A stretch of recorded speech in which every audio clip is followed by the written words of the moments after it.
Hey everybody, and welcome back to Lots of Stories. I am here with one of my favorite storytellers, Faith Schwartz. Faith runs a storytelling series in Manhattan. Why don't you tell us about it, Faith? It's called Maggie's Porch. It's named after my grandma, and it's to bring us back to the days when people had porches and they just sat back and told stories to each other. So it's monthly, and you can find us on Facebook.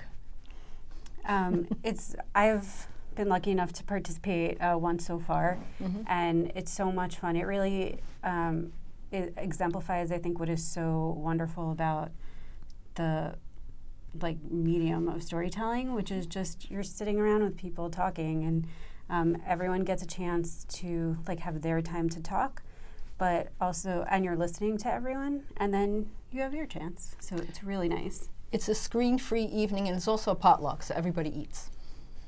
Yep, it's true. I like to bring seltzer. I feel like it's heavy, so not everyone likes to bring it, and it's easy to remember. I don't know. That's going to become my go-to. And it keeps. Yeah, it keeps, exactly. All right, so we're going to get started telling stories. Faith, do you want to go first or second? Sure, I'll go first. Okay, great. So let me puff this up a little bit. Okay. All right. Faith, what's your first word? Super. Super. S-U-P-E-R. And your second word?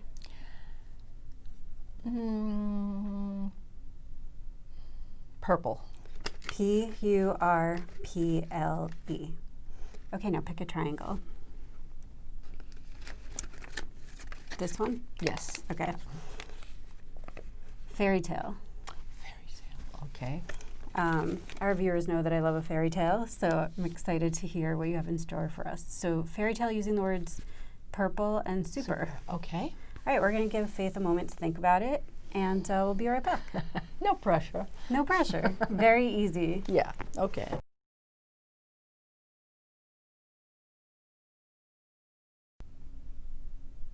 Pierre and Clara lived in a brownstone in Brooklyn. They had a nice life. They'd been there for a long, long time.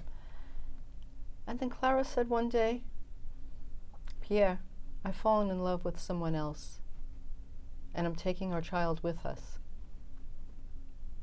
Pierre said, "Why, Clara? Why? We have a wonderful life." And Clara said, "To you maybe, but not to me. So I will take our little child, Fidel, with us to go live with my new boyfriend." Pierre wept and wept. He just didn't know what to do. He didn't know how to bring his life back together. He stayed in his apartment for days. He called Clara one day and he said, "Why, Clara, why did you leave me?" She said, "Well, you're just an Uber driver. And I want somebody who's a famous artist already. You've put away your paints. You don't paint anymore. And, Julio's got his stuff together. He's in restaurants and lobbies all over Manhattan. And, you've just kind of lost your creativity, Pierre." Pierre wept and wept again. He didn't know what to do. And he's missing his child. It's been 3 weeks. Clara said he would be a bad influence on her if he came around with his, slacker kind of ways, just driving an Uber all night. She wanted her son Fidel to see a real go-getter painter. Well, Pierre had nothing but blank walls in his apartment. And he broke out his paints, and he looked around, and he looked at all 4 walls. He had rented out the other rooms just to get some money in. And amidst all the clamor and noise of these new student roommates, he took out his paints, and he painted a long purple line all around all 4 walls. And he said, "This is for you, Fidel." And at the beginning of the line, he started out drawing a picture of him as a young man going to art school. He got a full scholarship to School of Visual Arts. Then he went on to different galleries and showing in some places and showing in others. And then he met Clara, and they had a wonderful life together in Brooklyn. They went to a few different apartments, and then they had that one where they were for many years and sent Fidel. A little further down he wrote the line, Fidel is born. Further down he said, Fidel goes to school. So he wrote a timeline of everything his family did, starting from him and then Clara and Fidel, to show their lives together. And he showed stories and pictures that showed to Fidel how nice it was, how nice they had things.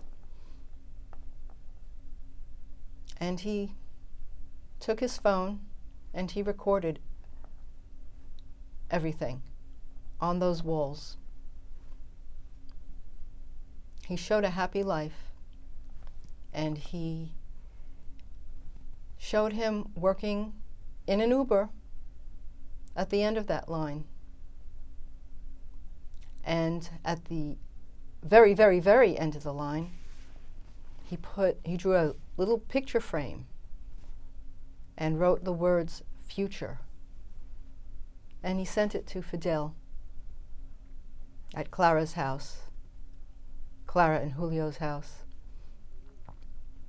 And he told Clara, show this to Fidel when he's a little older, so he will know that there is something ahead for me and something ahead for him and something ahead for all of us to work this all out together.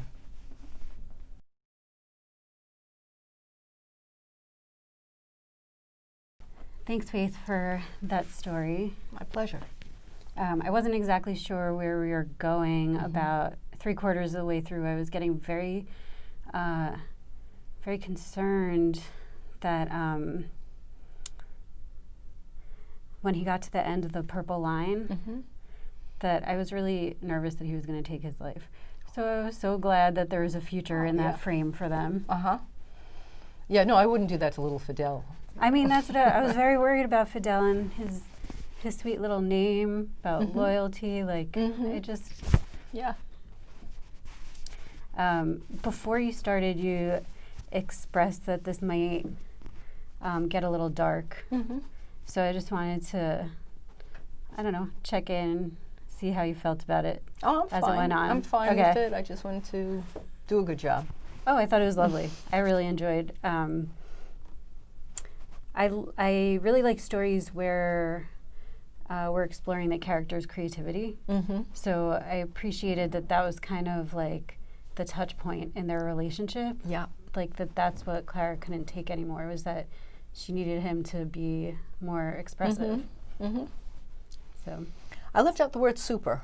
I just realized. Oh, but it happens. See? he drew a super long line all around the room. Super long line. It's really hard to remember all the pieces, but it's more of a guide for ourselves than a, strict parameters. I love the process. Okay, good. Good. All right, well, will you help me figure out what kind of story I'm going to tell? Okay. All right. This is beautiful. Thank This you. is your artwork? This is my artwork, yes. Gorgeous. Okay, a first word is rope. R-O-P-E. And a second word is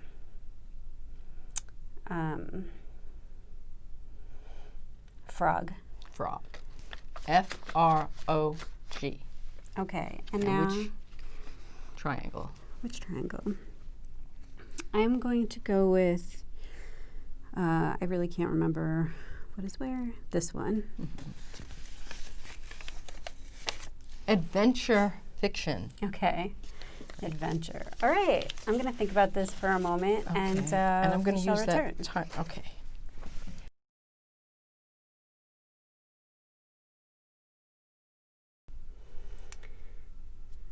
There was a frog named Jojo who lived on a pond.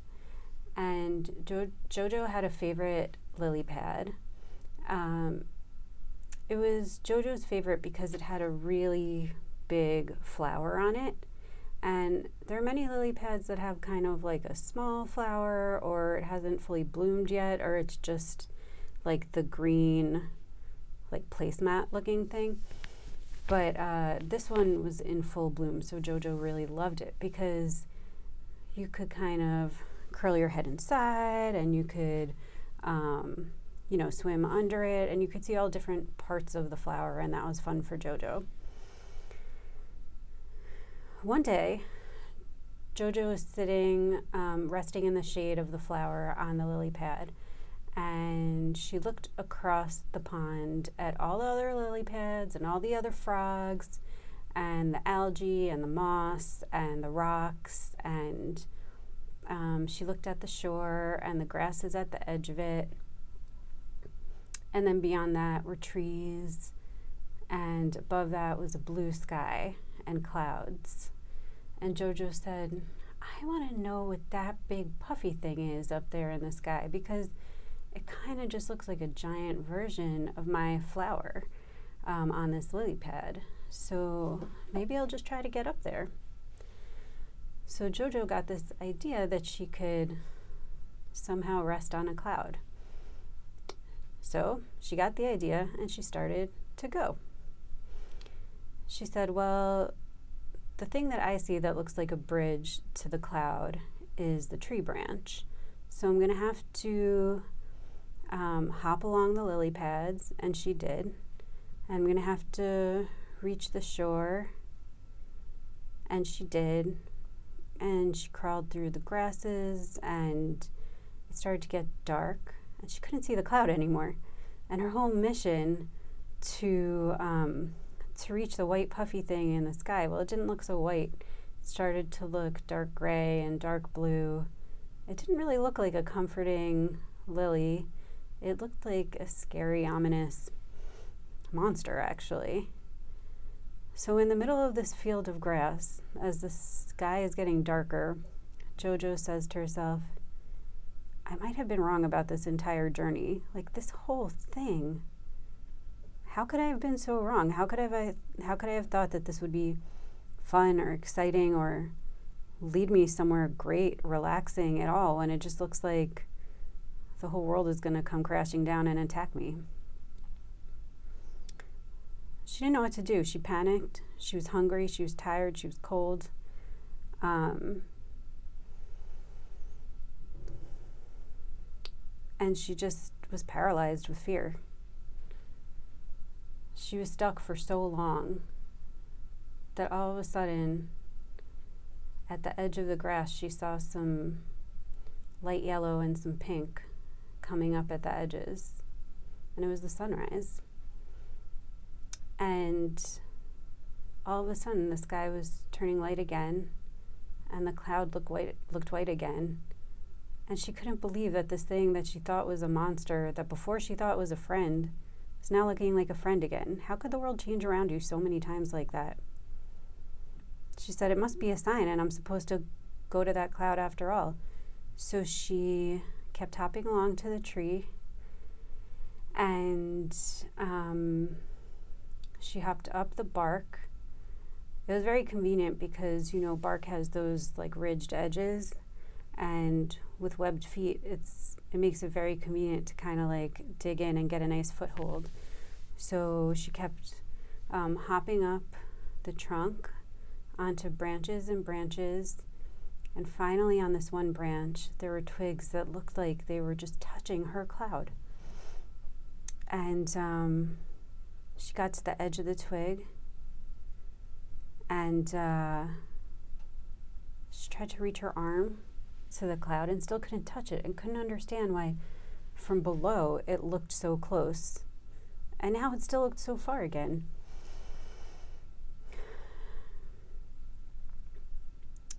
She was really upset, and she started to just sit there and stumble, and she walked back to where the branch met the trunk, and she found a rope that she could slide down to get back to the grass. And she just sat at the trunk of that tree thinking about what comes next. The end.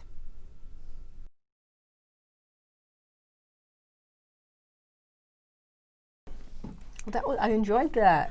Thanks, Faith, for listening to that, what I was just calling a micro adventure. I was just telling Faith that most of my adventure stories tend to be the smallest adventures you could think of. Yeah. Yeah. JoJo is a little tiny lady frog trying to make it in this world. You know, we're all just trying to get somewhere, and I feel like there's so many times along the way that you think you've made progress, and then you're like, did I make any progress at all? Like, what? Yeah. What is this? Yeah, your story is a metaphor for life, you know, of achieving our goals. I feel like that's kind of the boon of not having much time to like make your story, is that the metaphor happens without you thinking about it. You know? Yes, yes. Like when I started to tell my story, I was thinking of a whole other thing. There's going to be a kid named Pierre, but it was something else, and something else going to happen, but it formed that way.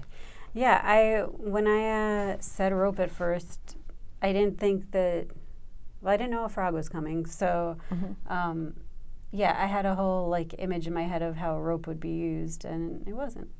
That's just the way a story goes sometimes. Yeah. It's just like, oh, here's a rope, just when you need it. Yeah, but what can you do? Lasso a cloud? Can you lasso a cloud? I think JoJo's too small. I don't know. I don't know if anybody's ever done that. Judy Collins might have done that in a song. Well, I'm actually working on a play where a character does something somewhat similar. I'm going to leave you all in that suspense for now. It's very lyrical. Yeah. How do you lasso a cloud? How do you lasso a cloud? How do you, even just the idea that it would, that it's tangible enough to be lassoed, even if a human had the ability to do it, or a frog, as it were. All right, well, those are our stories for today. Thanks so much, Faith, for joining me. Thank you. This was a lot of fun. A lot of fun. I love hearing your stories. Thank you. All right, and we'll see you again soon on Lots of Stories.